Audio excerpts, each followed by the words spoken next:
I'm letting you into a secret. I have a very exciting free mini course coming for you. Reset Your Health in 30 days, which will enable you to unlock the power to reduce stress, improve your physical, mental, and emotional well-being, and take charge of your health. Sign up now via my website, www.sarahandmacklin.com.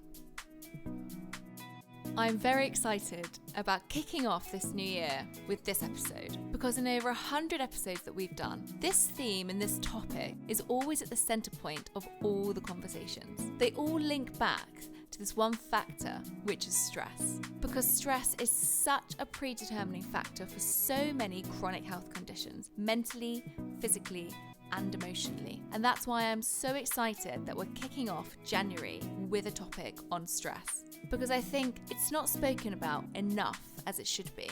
Because stress is a common problem and it affects people of all ages and backgrounds. It can really take a toll on our physical and mental health. So in this episode, I'm thrilled to bring back a guest who appeared on one of our very first episodes, Dr. Mithu Storoni. She was an eye surgeon and a brain researcher, and now she's turned author. She's here to share her insights on how the brain responds to uncertainty and performs under pressure, and she'll be sharing tips and strategies for managing stress and improving our overall health.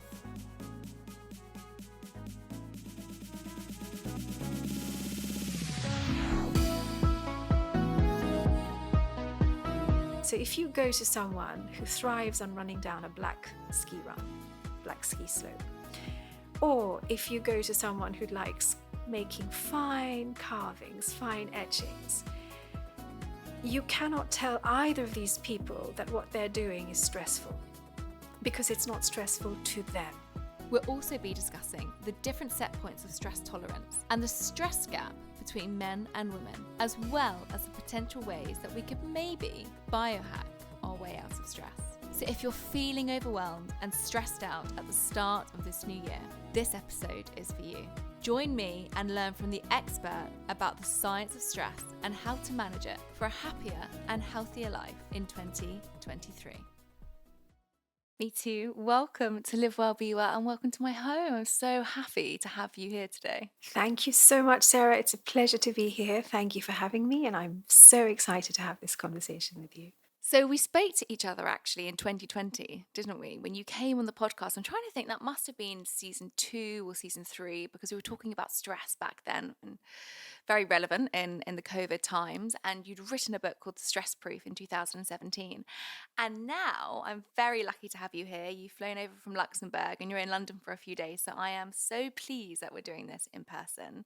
And also you're writing your second book on hyperefficiency as well, all related to stress. Now, this episode is coming out in January, in the new year, and I think so many people in January find many things stressful, especially post-Christmas, which on the outside always looks quite happy and jolly, but actually I think it's a really stressful period.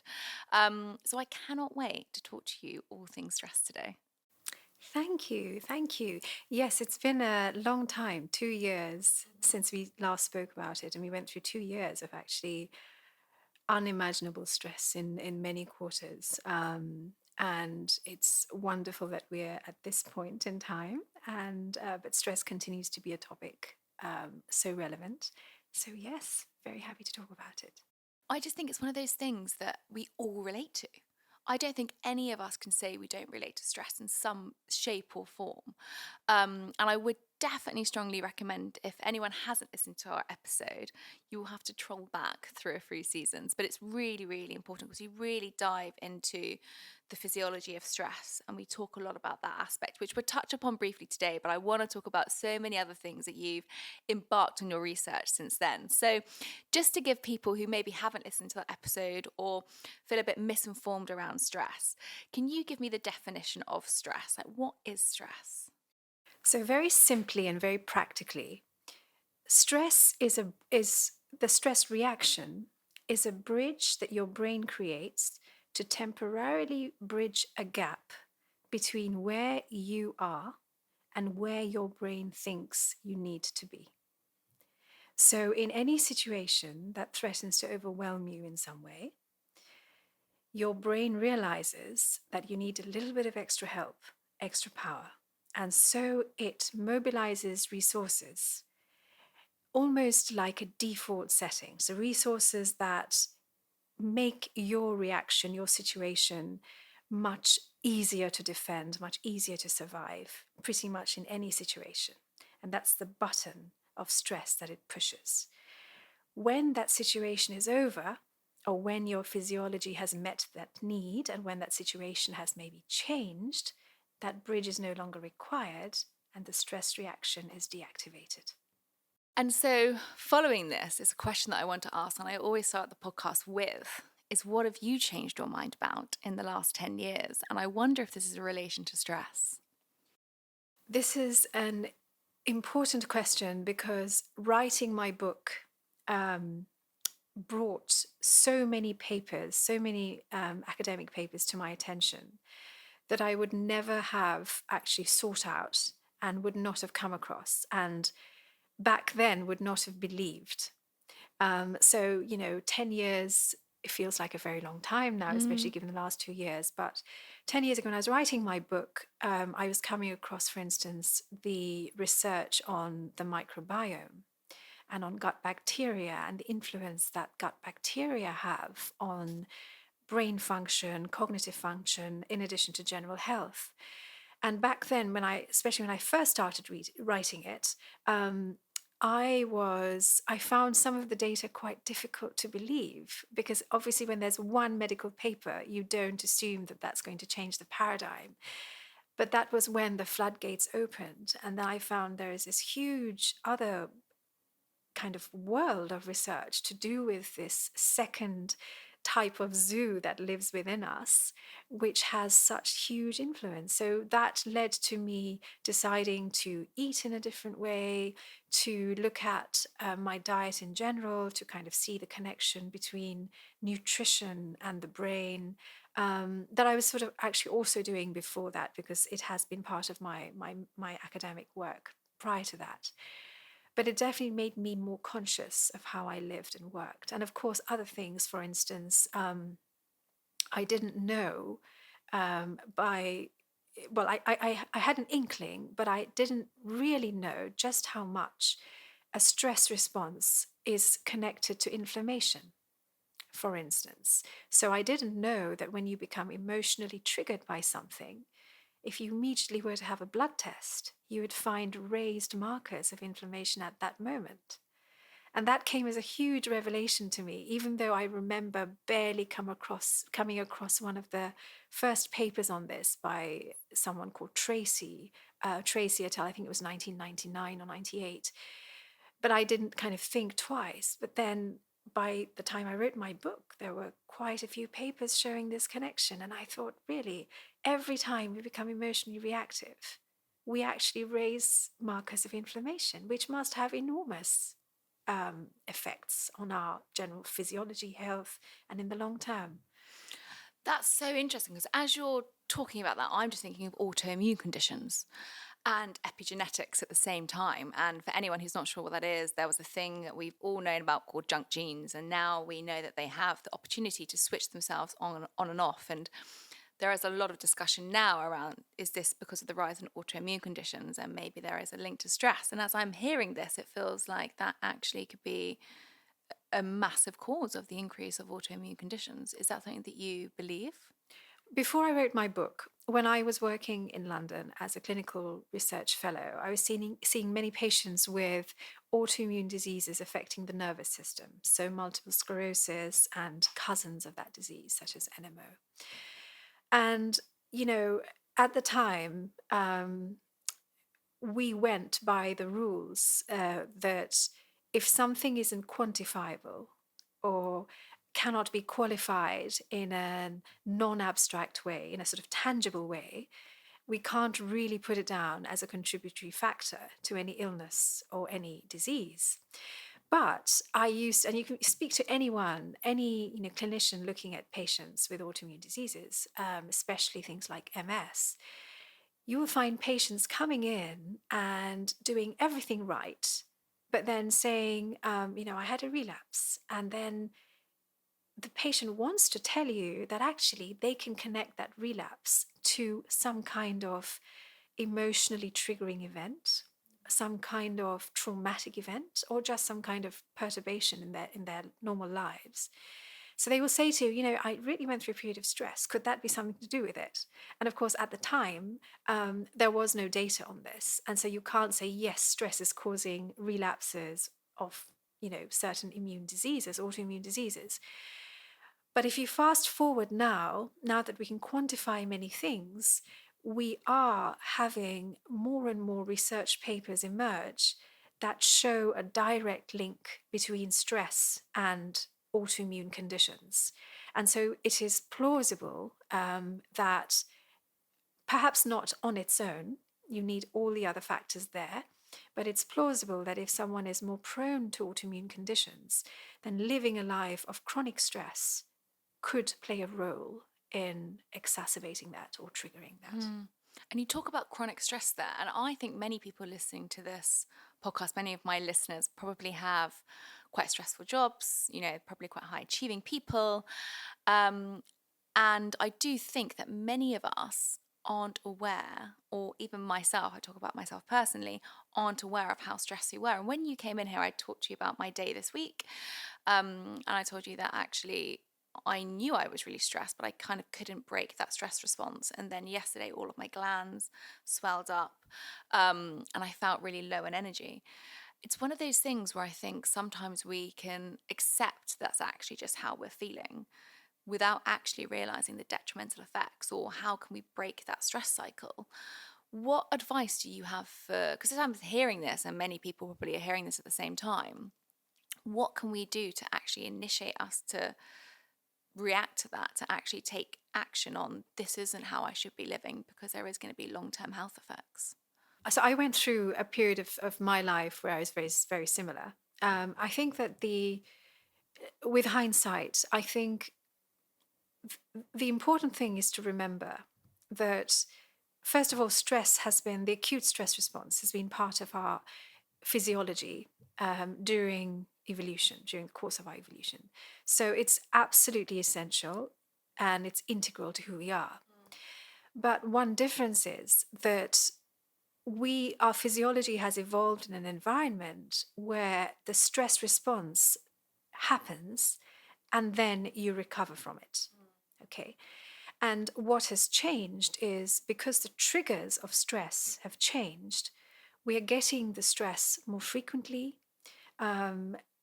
When we're experiencing it, if we haven't recovered from the last bout, experiencing it again makes the reaction more intense. And so we never really truly recover. And the only opportunity we have of remembering what we are like when we are not stressed is when we go through a period of drastic detachment. And so, in answer to your question, one way of kind of measuring your own state and whether or not you're missing something is, first of all, is something very simple and basic, such as, are you waking up refreshed every morning, and so on. But when you remove yourself from that environment, from the environment you usually are in, perhaps by going on holiday, perhaps by taking a long holiday at home, and just being really in tune with how you're feeling, what is your sleep like, what are your energy levels like, what's your mental clarity like, and then kind of remembering that and recognizing that, and then comparing that to how you become when you re-enter your life. That is very stressful.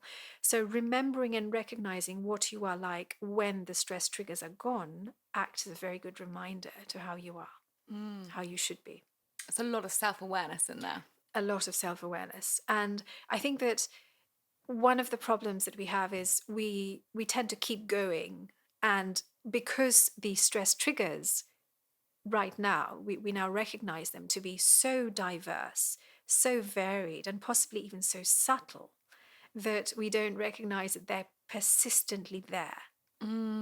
So, for instance, something as simple, comes back to your earlier questions about what have I learned, something as simple as your circadian rhythm. Everyone is talking about it now, but it really is such an important factor. there is now data that certain mental illnesses such as depression, bipolar disorder, as well as illnesses affecting the rest of the body, such as insulin resistance, metabolic syndrome, and possibly others, have within it a disordered circadian rhythm as a very, very key player. So, but if you are enjoying your job, enjoying your life, and you go to sleep late at night, you're watching Netflix or whatever, and you're waking up at erratic hours every day, over time you might not notice it, but that is in itself alone is acting as a stress trigger. So there are lots of subtle ways in which we're living that these ways are contributing without our being aware of them. I really want to come onto our environment, and that's definitely the next sector of this. But before I do, you mentioned there, and I feel like we might have touched upon this in the podcast, but you said obviously you went through your own relationship with stress. Would you be happy to talk to us about that? And is that the reason why you wanted to write the book Stress Proof? And is that why maybe your passion in this area has grown, because you found it very relatable? Without a doubt, I'm not alone in this, but any junior doctor working at the time that I worked would have gone through enormous amounts of stress, sleep deprivation, the emotional trauma of looking after people who are in danger, sometimes unsuccessfully, and so on. All of that really plays onto the mind. And we kept going, but certainly some people are better able to cope with that than others. And I noticed that I was one of the unlucky few who are less able to cope with it. And in that situation, I realized that coming forward, so I was very interested in it, in the topic, as you say, and I was looking up any research relating to it. But also, on the other side, while I was stressed, I noticed my patients were stressed, and they were coming to me and asking whether stress was playing a role in what they were doing and what they were experiencing, and whether they could have done something differently. So I think all of those things kind of blend into everything. And stress was like this unknown kind of colorless cloud in the room that was always there but was not tangible enough to measure. So that would have led to it. And I certainly think that had I known the tools that could have made my life easier, my life would have felt much easier. But you mentioned something there about your personality not being the best to cope with stress. Now, I find this absolutely fascinating because something about this podcast, we have two things. There's a reductionist view comes up a lot. Stress is, I say two things, three things. Stress seems to be an underlying factor on whatever we speak about, on whatever sector we're talking about in this podcast. Stress is a big theme. And the third thing is that we're all very individual. So we all have our own blueprint. And actually, we shouldn't be following one path or one pattern. It's very multifaceted. Now, something that people might be shocked or surprised to hear is that we all have different personalities that can deal with stress. I was quite fascinated, I think, when you told me this last week, because I think sometimes, someone's suffering with anxiety and someone else isn't. Maybe they're handling those situations different, and it could be the same with stress. So can you explain how our personalities can actually determine if we're better or worse at coping and dealing with stress? And how do we even know that? So this is such an important point. Let's dial back, and instead of using the word stress, let's replace it with life. Okay? Now, if you were to take any individual and you were to grant them a wish and say they could be or do anything they wanted to do, you and I and anyone else would be shocked by some of the responses we would probably hear. And for instance, if I look at the range of people I know people who are doing drastically different things. And yet, both of these people are experiencing the same level of vitality, joy, and mental comfort from doing what they are doing. So, to go into that a little more clearly, so one of the people whose work I love is the late Csikszentmihalyi, who passed away. He wrote a book on flow. The state of the flow state is the way he describes it. He described it in a book, so I can't summarize it in a line, but it's essentially being in a state where what you're doing puts your mind in a very specific state where you are deriving a really deep level of joy from what you're doing, and what you're doing feels effortless, so you can feel like you can do it forever. It's very broadly what he described. Now, if you take people working different jobs and doing things that they like to do, you will find that people achieve this state doing wildly different things. So, for instance, I have a friend who is an artist who etches very, very thin lines as part of his work. He doesn't do it because he's asked to. He does it because doing that gives him joy. I have another friend who only feels certainty and joy when he's really, really challenged. So he feels joy and he feels happy and calm when he is going down a black run ski slope, or even going off piste. If you ask him to etch these lines on a piece of metal, etch 100 of these lines, he would be distraught. Similarly, if you take this friend one and you put him in the second situation, he would be distraught. So we all have a different requirement for environmental cues to put us in a state where we feel good. The state at which we feel good is kind of the same, but what we require to get there is very different, and it depends on our personality.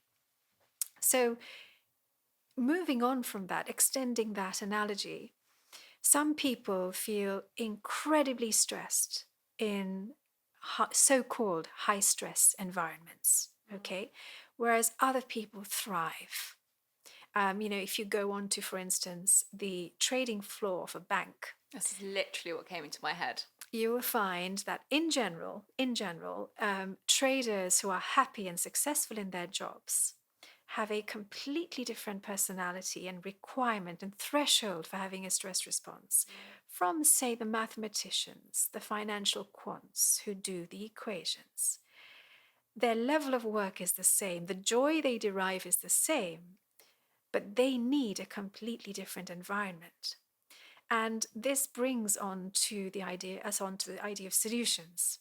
So if you go to someone who thrives on running down a black ski slope, or if you go to someone who likes making fine carvings, fine etchings, you cannot tell either of these people that what they're doing is stressful, because it's not stressful to them.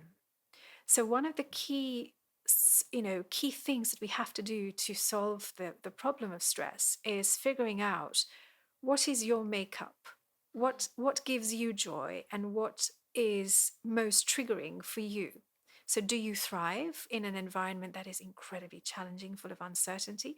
What is your uncertainty threshold? Once you have that, you can recognize it. If you tell someone who thrives in a high pressure environment that they have to go to a room and meditate for 20 minutes because no matter what, they are definitely under stress, that meditation could actually act as a stress trigger for them, and vice versa. And, this is important because the environment we're living on today is very different from the environment we evolved in.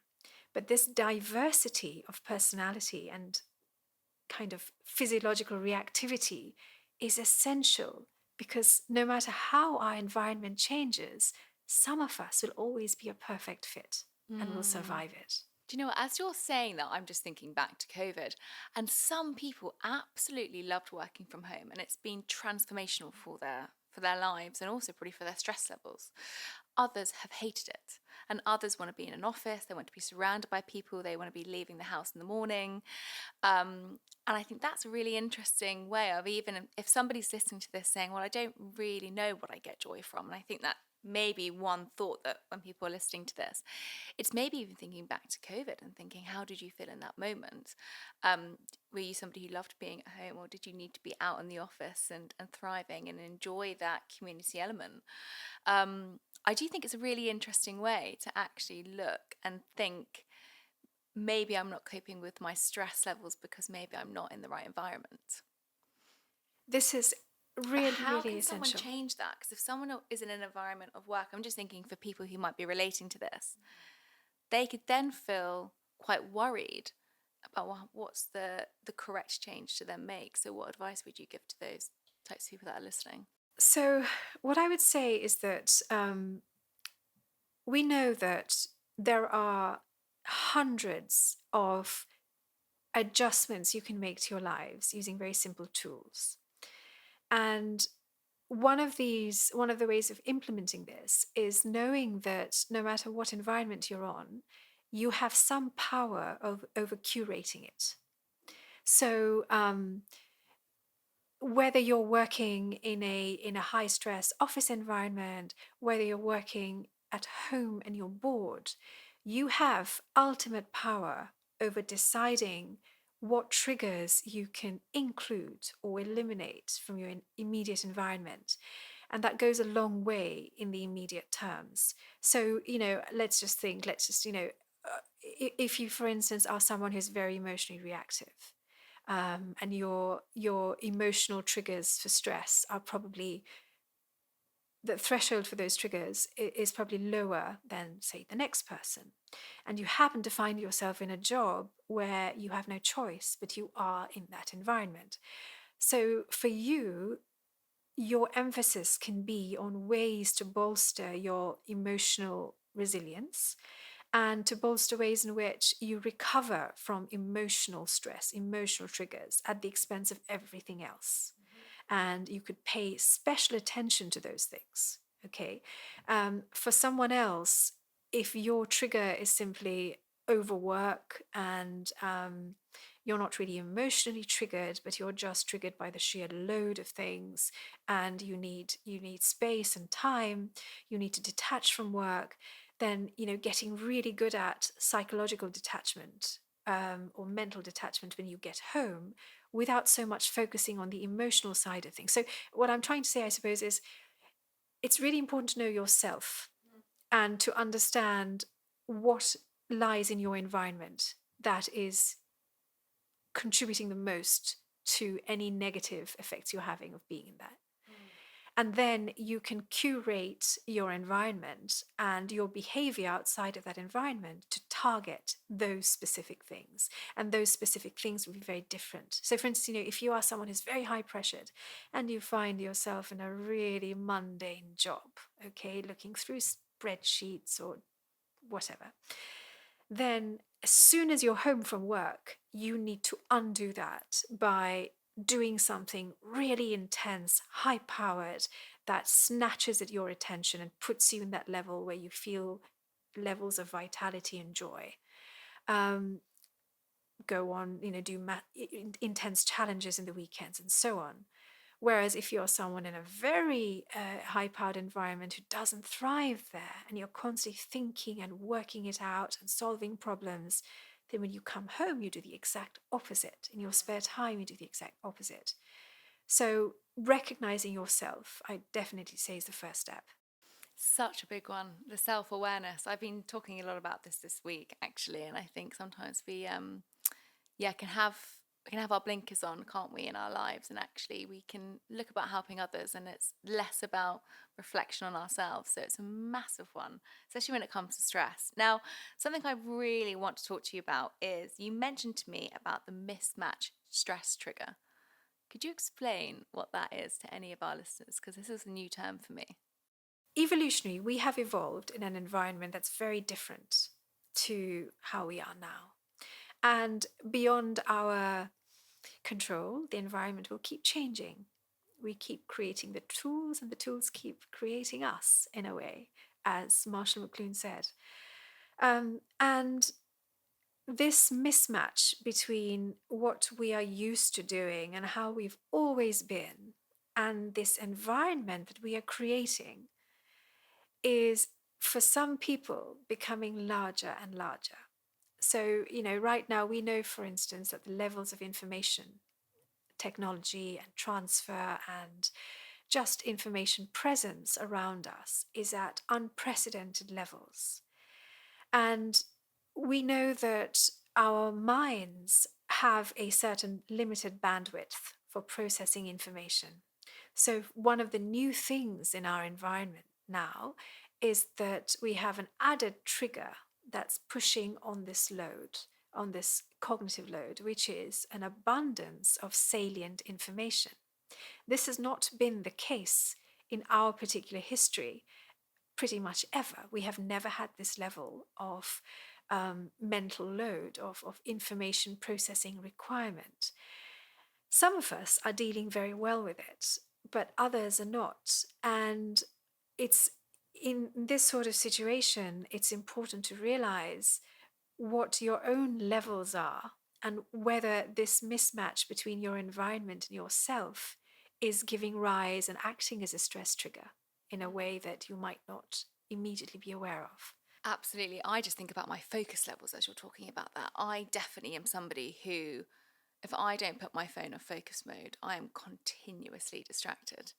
And it is that information overload, but also something along those lines is the dopamine effect that you get when you're engaging in technology. So it can be really hard to put those barriers and boundaries in, can't it? During those moments of being aware that your environment may not be supporting your stress levels. But then we also kind of have a pull effect, which is the dopamine and the reward value, which we also get from that. So what would you advise people to do in that instance? We have had a progressive transfer of work and activity going from our hands to our minds over the last 200 years. It's had an overall net beneficial effect because it's elevated the way in which we live. Technology has helped communities around the world. The flip side of that is we have completely changed the way in which our environment makes demands on ourselves. And we began when, very early on, when during the early parts of the Industrial Revolution, we started working in offices, and we no longer worked physically. We worked only with our minds. And already back then, physicians across both sides of the pond started waving red flags, saying we're seeing many more of these curious conditions affecting the mind, which used to be called neurasthenia. And if we fast forward, as brain work or knowledge work has exploded and has evolved and has expanded, we're also getting incredible improvements in the way in which we transfer information, and information has now become a commodity. So information is now the product. Okay. And as soon as information becomes the product, it becomes important for us to be sold on it. And so we have this way in which we are constantly given information we know we don't require, we don't ask for. Information has traditionally been used to resolve uncertainty, but now it's increasing uncertainty because we're only getting snippets of information and we want more. So we are now becoming the consumers of information. And I'm not the first one, obviously, to talk about it. People are talking about it everywhere. And as a result, information is being made incredibly salient. And that salience factor is what you refer to as the dopamine relationship, where we are engaging with it because we need to find out, we need to complete the gap in information. We need to find out what's next. The problem is that our minds and our brains have almost a limited processing bandwidth. So if we are filling up our minds and brains with unnecessary information that we don't need, but we simply fall victim to, even if that information is positive or good news or a random piece of positive gossip, it's irrelevant to us. However, the brain processes it because it comes with a little prize. And that is taking up mental workspace. As a result, we are less able to do the things that we would usually do with that sort of mental workspace, such as focus, such as think deeply about problems, such as analyze information in a deeper way, in a more nuanced way. And we're losing actually the tendency, the ability to do that. We are hearing people say they're less likely to read a novel these days or read a book because they get bored by their first or second page. And I know people who cannot read emails which are more than 4 lines long because they just can't keep their attention. So we're actually changing the framework in which we as human beings operate. Do you think we're actually are our brains changing?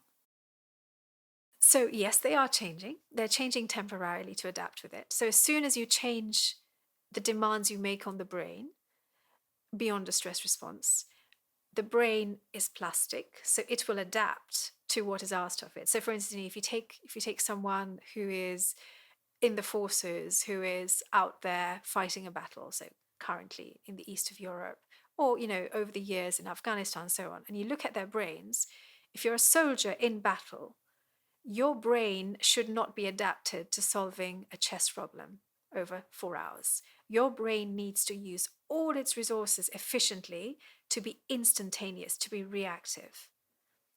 Otherwise, you will die, quite simply, okay, in the middle of combat. And so momentarily, or in the very short term, your brain kind of upregulates certain departments and downregulates others. Whereas if you then move to a game of playing chess and you decide to become a professional chess player, your brain at that moment needs to downregulate its reactive emotional reaction areas and upregulate the kind of nuanced, deep thinking, rational, long thinking departments. So we change depending on our immediate environment. And there is no doubt that the current environment we are putting ourselves in, or we find ourselves in, is making temporary changes that will remain unless the environment changes. So that they're not permanent per se, so we're not going to pass them on, but we are responding to our environment in a way that changes the way we think, we feel, we respond, and the way we interact with other people. I am absolutely thrilled that this week's sponsor is an app that I have been using on a regular basis since I came off my contraceptive pill. Natural Cycles is the only CE certified contraceptive app in Europe. Now, I personally love it because my decision to come off the pill is that I didn't want to keep taking hormones. And since it's an app, Natural Cycles is 100% natural, which means it's non-hormonal and has no side effects. It also helps teach you about your own body and unique cycles, which has been really helpful for me to track my periods and my mood. Now, Natural Cycles is for 18 plus and it does not protect against STIs. But if you would love to give it a go, Natural Cycles has given my listeners 20% off your first annual subscription and a free thermometer. All you have to do is use the code LIVEWELL at www.naturalcycles.com/livewell. And so this brings me on to a thought then, with men and women. Now, is there a stress gap between men and women? Because are our brains different in that sense? And do women cope worse or better with stress? And do men cope better or worse with stress? I'm just thinking of many different things in my mind, such as multitasking, where men say, I'm not very good at multitasking, and women seem to be better at multitasking. Or is that just because we've made ourselves better? Is there an actual difference, one, with our physiology, and two, in how we respond to stress? Is there a stress gap? So I haven't seen any data differentiating between men and women per se, but there is plenty of data differentiating between individuals. I would guess that our evolution and our hormones, our hormonal basis of our physiology, does make certain changes. So for instance, we know that testosterone can change the way in which you react and respond to situations, bearing in mind both women and men have testosterone. So there are hormonal conversations and dialogues going in there which shape things. While there is no clear bridge between men and women when it comes to multitasking, I mean, a woman bringing up a young child while dealing with other problems at the same time will argue that they're very good at multitasking, for instance. So I don't think there is any data that I've seen differentiating between the gender there, but there is definitely a great deal of diversity. For instance, there are individuals who thrive, and this kind of brings us back to our earlier point about individual variability. For some people, you need to have enough stimulation or varieties of stimulation, types of stimulation to get you to the point where you feel good mentally. And so some people can feel understimulated and need more to get to that sweet spot. And some people, and these very same people, will do very well with multitasking. So if they're doing something at work, which is incredibly boring, if they add on other things, that work will immediately feel more exciting. They will experience less fatigue from it, and they will be able to do the work better. And there's actually data on this. So for some people, mental fatigue is actually resolved by increasing the burden of work. Wow. For others, however, there is the opposite effect. So if you're already working at a level where you have sufficient stimulation to be at your sweet spot, then multitasking comes and makes the situation worse. So you start struggling, and that increases mental fatigue. So those two interact in that way. And we know that prolonged mental fatigue, contributes to chronic stress if you don't recover from the mental fatigue. So you see in this way how this set point that we all have becomes important and integral to our own stress calculation. And so from your research in stress, and just thinking because we're talking about the difference between men and women here, who do you see or who have you found to cope the best with stress, taking gender out of it? Maybe it's location, geographical, I'm trying to think of what else, but are there certain types of people that you found living in certain areas who cope better with stress and who cope less better with stress? Have you got any research on that?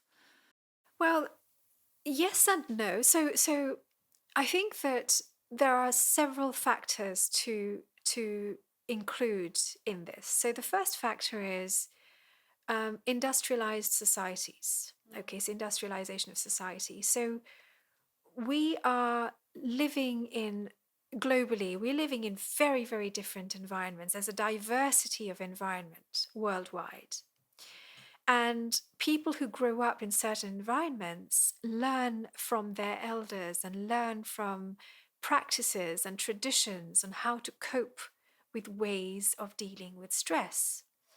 What we term stress also varies in that context. So for us, for some individuals, for instance, getting emotionally triggering experiences from peers can be extremely stressful.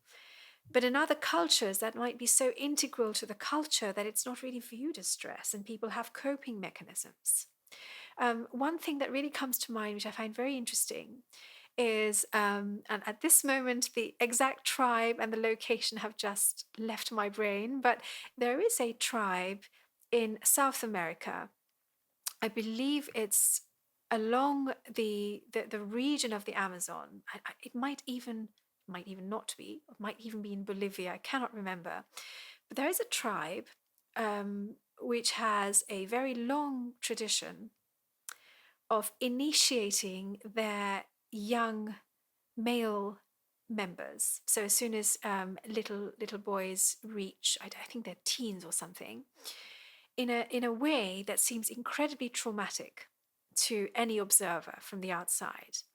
And that initiation ceremony involves they go through a ritual of experiencing bites from the most painful ants in the world. And they put their hands in a glove with these ants, and they keep their hands in there. Sounds like I'm a Celebrity. Get me out of here. On steroids. This is I'm a Celebrity on steroids, honestly. And these are young children. They put their hands in there, they keep their hands in there, the hands become very red, and they faint from the pain. I can't remember the exact process of that ritual, and to be clear, I'm not recommending this on anyone at all. But what is interesting anthropologically is that the reason they do it is to confer resilience on these youngsters when they become adults. And anecdotally, because this is almost impossible to study, these very same individuals who've all gone through it as adults are incredibly happy, seem incredibly fearless when they have to go into the forest and forage through food and forage for food. And they meet ants, they meet other predators. But this has sort of preconditioned them to it. So I talk about this because you talk about what have I come across the globe. So as you see, ancient cultures and old traditions have within them various rituals that they have incorporated in order to deal with their local stresses. So, you and I, when we, I don't know, pop to the supermarket, are not going to be subjected, or we're not going to meet these ants, we hope.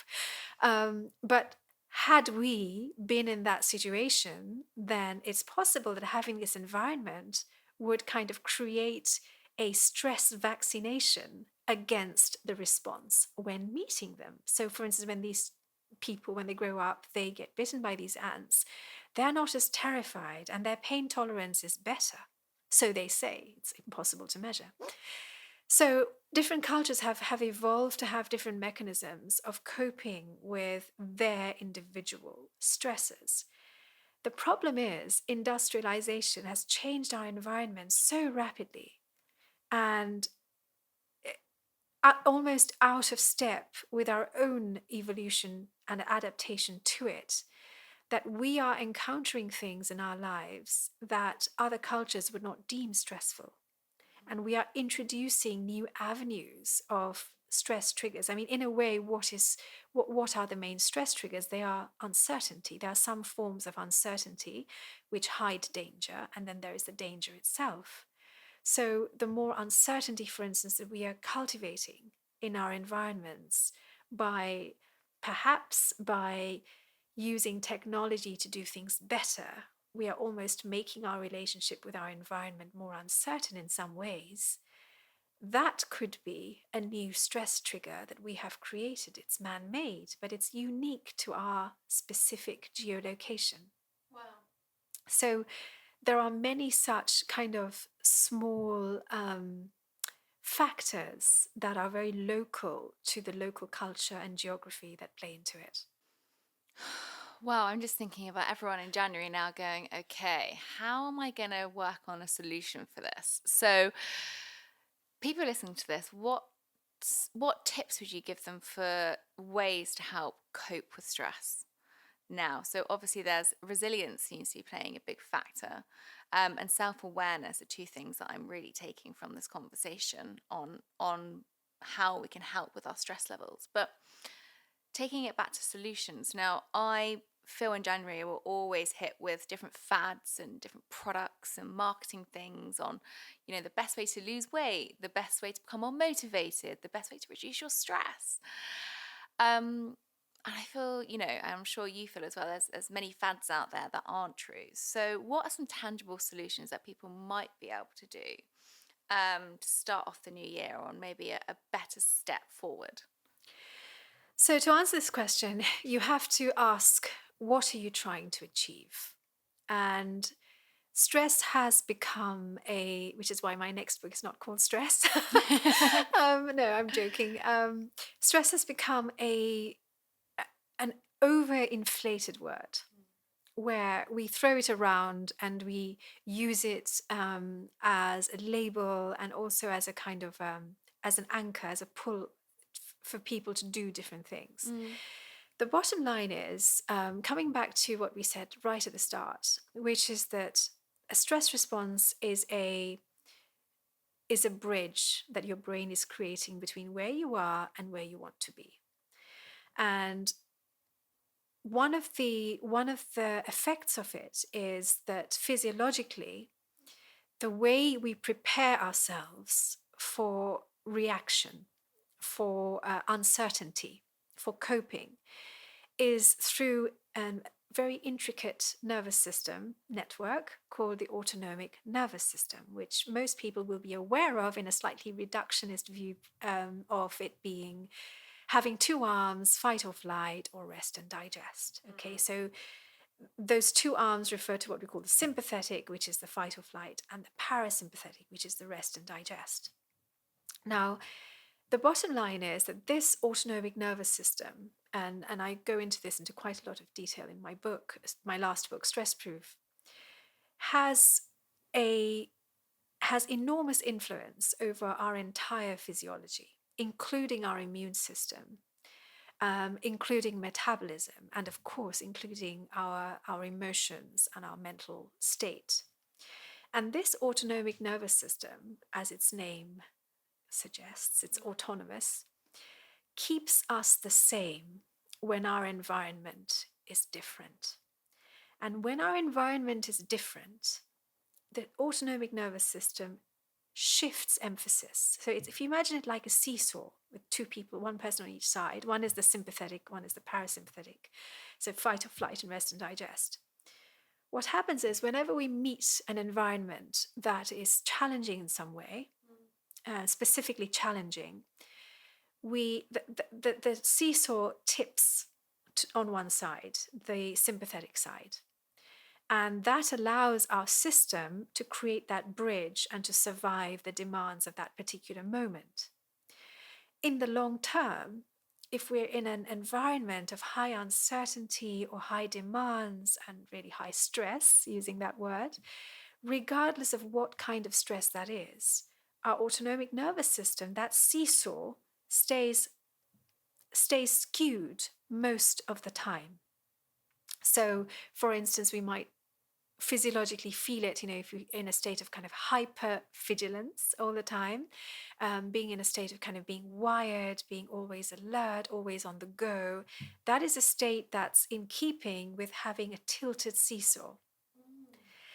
And when we offer people stress solutions, when we say, do yoga for an hour, are you stressed, or have this supplement, or whatever the solutions are, ultimately what we are trying to do is balance that seesaw back out. Okay.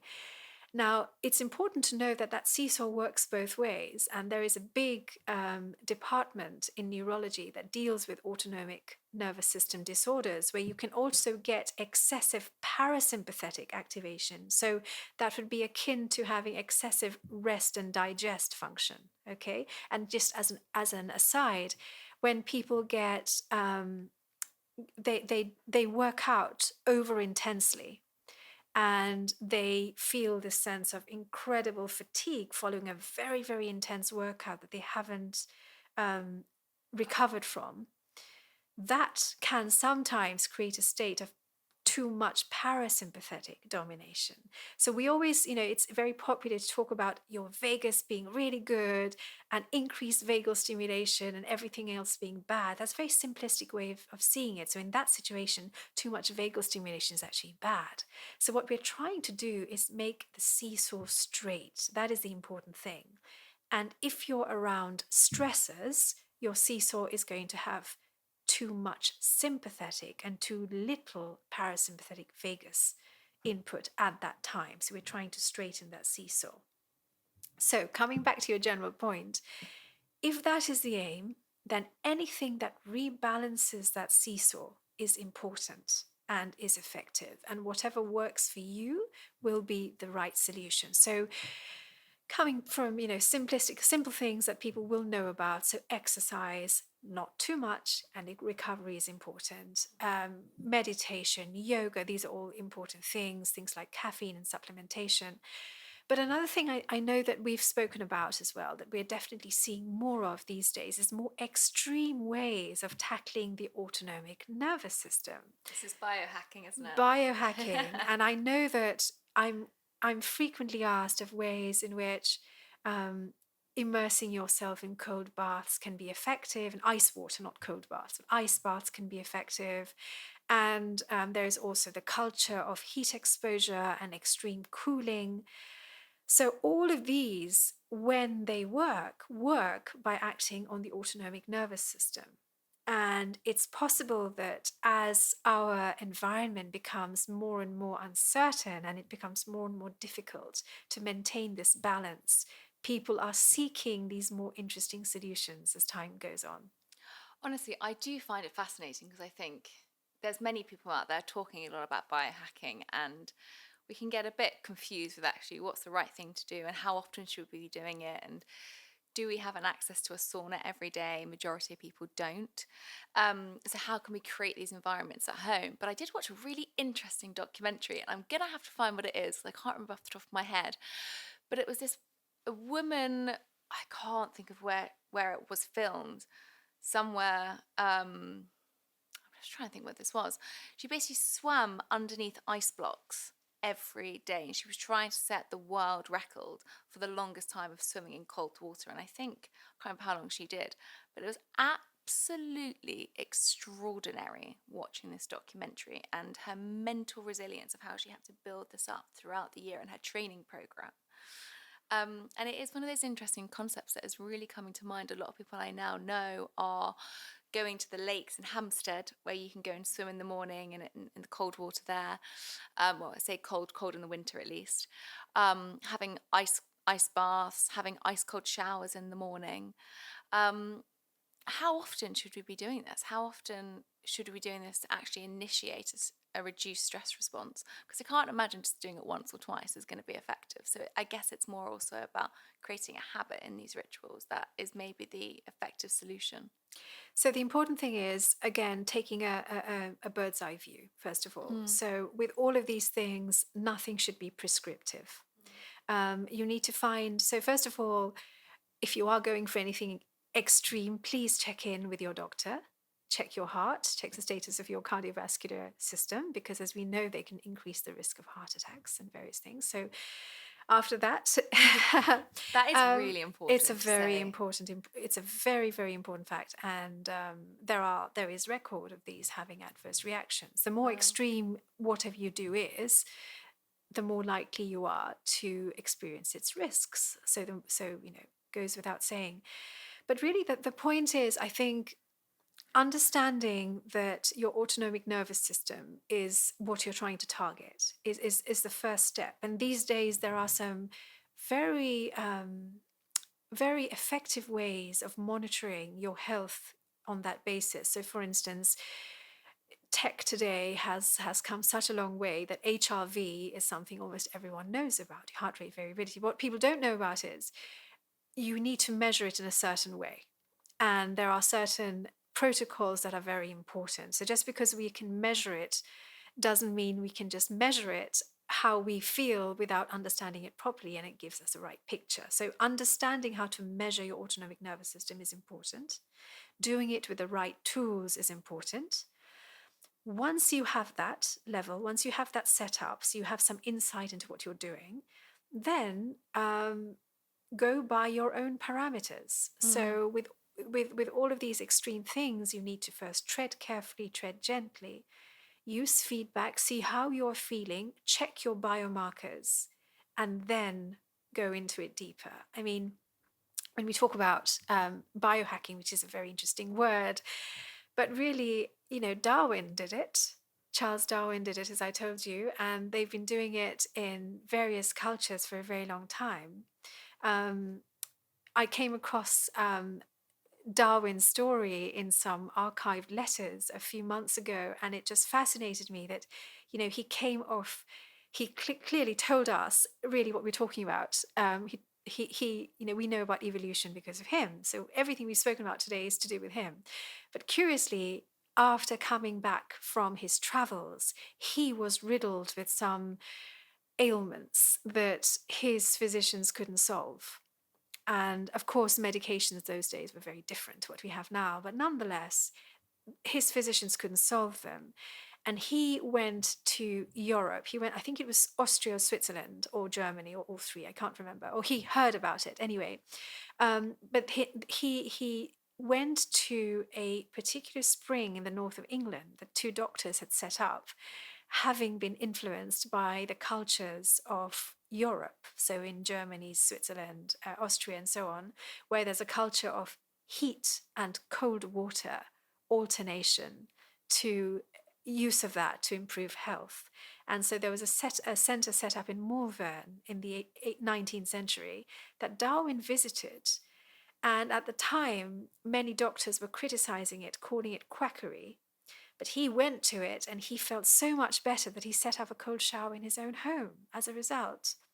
So these are practices, this kind of extreme exposures and extreme challenges to the autonomic nervous system are things that have actually been practiced for a while. In Japan, for instance, the onsen tradition, the tradition of having very hot baths on a regular basis, is integral to the culture there. And there are papers that correlate it with better mental well-being and stress resilience. But these are all done very carefully and gently. So biohacking is a new term. So if you are doing these things, it's important to really know what you're measuring and to be aware of the pitfalls when you're doing it.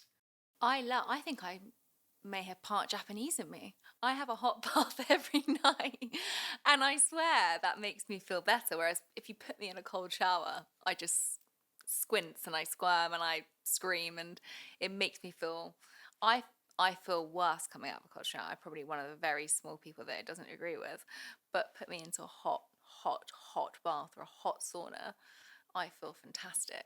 So I find that really interesting. Well, it's very interesting because when you're in heat, so in a sauna or in a very hot bath, your sympathetic activity actually increases.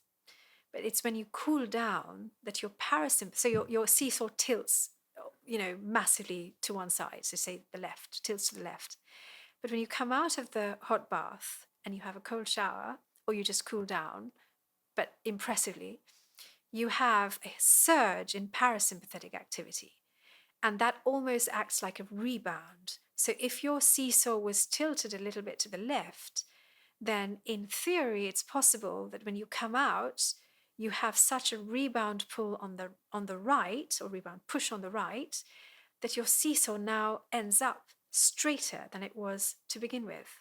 Wow. So in some ways, it's possible that that's how heat followed by cooling, and you need the extreme heat in order to get the extreme cooling effect.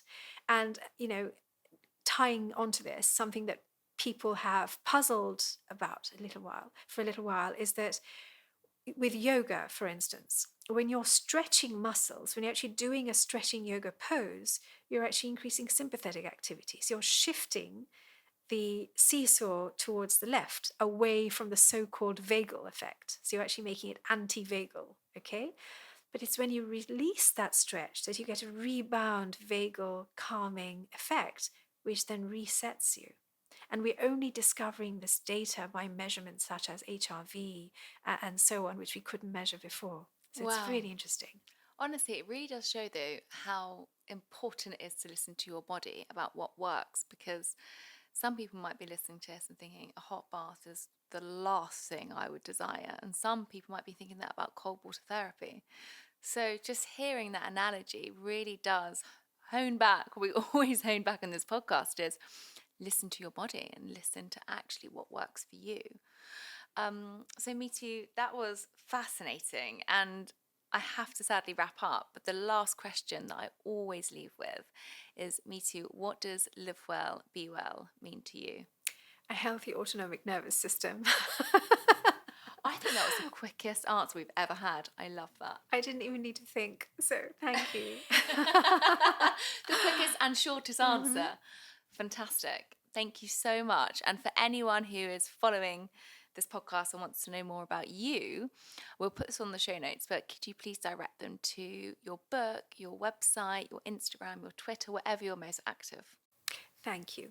So I am on Twitter at Mithu Storoni, and that's probably where I'm most active. I'm also on Instagram and Facebook, but I'm not too active there, but hopefully I will become more active at some point. And I'm also on LinkedIn, so connect with me anyway at all. And my website is mithustoroni.com. And I'm going to plug this because you're not going to, and I think it's really important. Your book is coming out in 2024 called Hyperefficient, and it's going to be your second book following your first, which was Stress Proof. So we will have to get you back on to talk about that when you can speak about that more openly, because it's going to be really interesting to find out all about the information overload that we're currently experiencing. So thank you so much, and I really appreciate you coming here today to tell everyone about the most important factor that affects us all, which is stress. Thank you so much for having me. It's been a pleasure. Thank you for listening to this week's episode of Live Well, Be Well. I really hope you enjoyed this episode, and if you did, please can I ask one huge favour? If you could subscribe, share and rate this podcast, it would mean an immense amount to me and all the fantastic guests who come on to share their expertise and knowledge with us. It will keep this podcast growing and it will allow us to continue making episodes. Until next week, I hope you all live well and be well.